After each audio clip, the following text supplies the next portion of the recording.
एखाद्याने शिवी दिली असं म्हणून जरी आपण पोलीस स्टेशनला गेलो तर आपल्यावर अट्रॉसिटीचा गुन्हा दाखल व्हायचा। आता गुन्हा दाखल केला की तातडीने आरोपीला 24 तासाच्या आत अटक झाली पाहिजे असं सुद्धा पूर्वी नियम होता आणि त्या पद्धतीने अटक काही लोकांना केली जायची। परंतु याचा काही ठिकाणी गैरवापर निश्चित झालेला आहे, हे नाकारता येत नाही।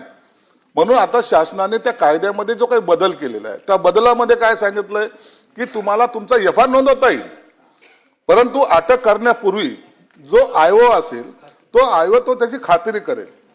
आता एफआयआर नोंद झाला, आयओने खात्री केली, त्याला पोलीस स्टेशन मध्ये त्याला तातडीनं तो त्याचा जर तो चुकीचा गुन्हा दाखल केला असेल तर पोलीस स्टेशनला तातडीने तुम्हाला तो 169 ज्याला काय आपण म्हणतो कलम 169 मला वाटतं त्याचं, तर ते समरी तो दाखल ही समरी तो पोलीस स्टेशन मध्ये सुद्धा देतो आणि त्याच्यानंतर पहिली जी काही कोर्टामध्ये जेव्हा प्रकरण येतं त्या टायमाला ती समरी त्याला जावल्या जाते आणि ती केस विड्रॉ होते।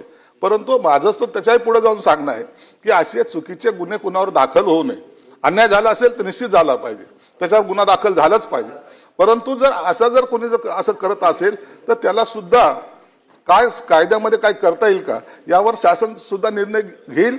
परंतु आता तातडीने अटक करण्याची जी काही पूर्वीची काही पद्धत होती ती आता थांबलेली आहे। त्याचा मला वाटतं आता समाजामध्ये हे जे काही अट्रॉसिटीचे गुन्ह्याचे प्रमाण त्याच्यामुळे कमी सुद्धा झालेलं आहे।